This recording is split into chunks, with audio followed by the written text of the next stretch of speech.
Diving into the past, staring straight into the cryptic, this is the portal to the enigmatic and the unknown. This is where history's shadows, secrets of the occult, and the interweaving secret plots come to the light. Unravel the secrets lying dormant for ages, waiting to whisper their truths. From ancient civilizations' perplexing enigmas to modern-day conspiracies that shake the very foundation of belief, we explore it all. Witness testimonies, expert analyses, and a touch of skepticism. We're not just telling stories, we're seeking answers. Histories, mysteries, and conspiracies, where every mystery is a story, and every story holds a mystery waiting to be solved. Join us.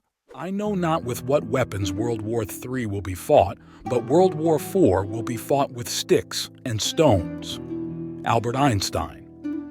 Within the Sindh province of Pakistan on the right bank of the Indus River, a site about 50 miles southwest of Sukur, sits the ruins of a great ancient city, Mohenjo-Daro. Also known as the Mound of the Dead, is an ancient Indus Valley civilization city which flourished between 2600 and 1900 BC, which is roughly the same time the pyramids were supposedly built.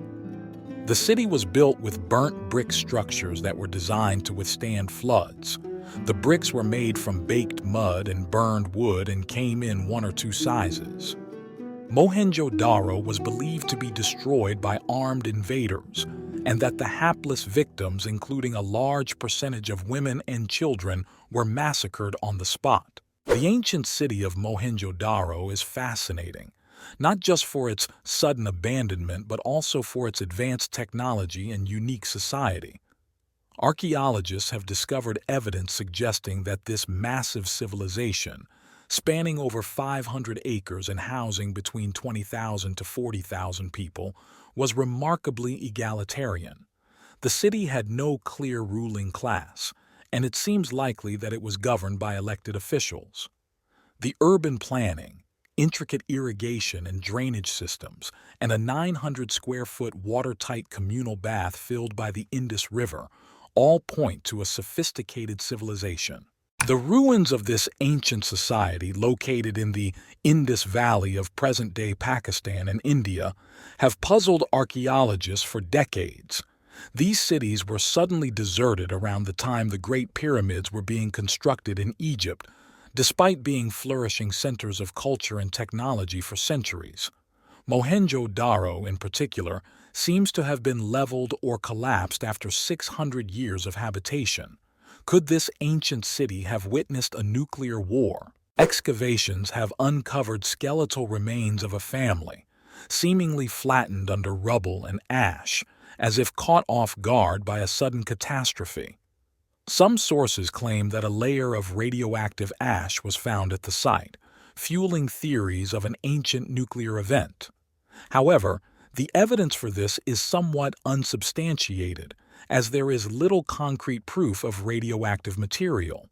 Still, it's curious that two advanced civilizations faced apocalyptic events around the same time and in close proximity. The Hindu Vedas are filled with stories of gods, their powers, and epic battles that supposedly took place in a distant past. Many consider these tales allegorical, much like fables, meant to convey moral lessons.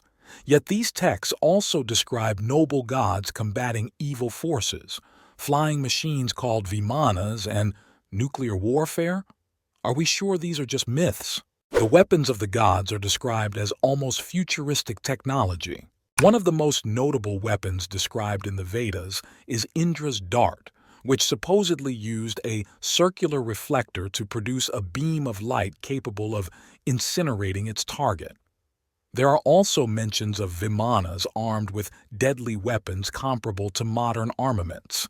A tube on the north side of the Vimana emitted poisonous smoke, rendering enemy pilots unconscious. A switch in the Vimana's middle section generated an atmospheric wave to shake up enemy aircraft. A sound-capturing device allowed users to intercept enemy communications. In the tale of the Drona Parva, which is the seventh book of the Indian epic Mahabharata and tells the story of the Kurukshetra War, One of the most startling accounts from the Vedas appears in the Drona Parva, the seventh book of the Mahabharata. This epic describes Drona, a warrior leading an army during the Kurukshetra war, and his death in battle. The story mirrors themes from other ancient texts that detail the horrors of war, but it also contains descriptions that sound eerily similar to a nuclear catastrophe. Explosions that flatten everything, animals screaming in flames, pregnant women losing their unborn children, and metal armor melting onto warrior skin. All these seem to depict the aftermath of a nuclear blast. Birds fell from the sky, struck down by a single projectile, charged with all the power of the universe, as bright as 1,000 suns. The Mahabharata describes it as follows. We beheld in the sky what appeared to us to be a mass of scarlet cloud resembling the fierce flames of a blazing fire.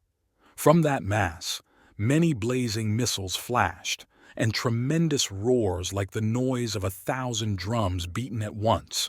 And from it fell many weapons winged with gold and thousands of thunderbolts with loud explosions and many hundreds of fiery wheels. Another excerpt reads, "It was a single projectile, charged with all the power of the universe. An incandescent column of smoke and flame, as bright as 1,000 suns, rose in all its splendor. It was an unknown weapon, an iron thunderbolt, a gigantic messenger of death, which reduced to ashes the entire race of the Vrishnis and the Andhakas. The corpses were so burned as to be unrecognizable. The hair and nails fell out, pottery broke without apparent cause, and the birds turned white. After a few hours, all foodstuffs were infected.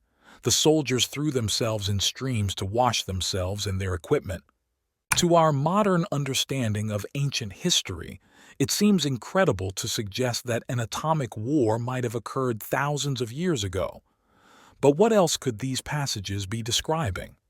Until Hiroshima and Nagasaki, mankind couldn't have imagined such devastation. Yet, these ancient Indian texts seem to accurately describe the effects of a nuclear explosion, from the burns and radiation sickness to the attempt at respite by washing in water. Are these descriptions mere coincidence, or could they hint at something much older than we have imagined?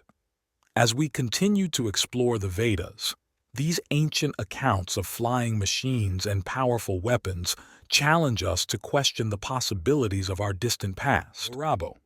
For more content like this, share and subscribe.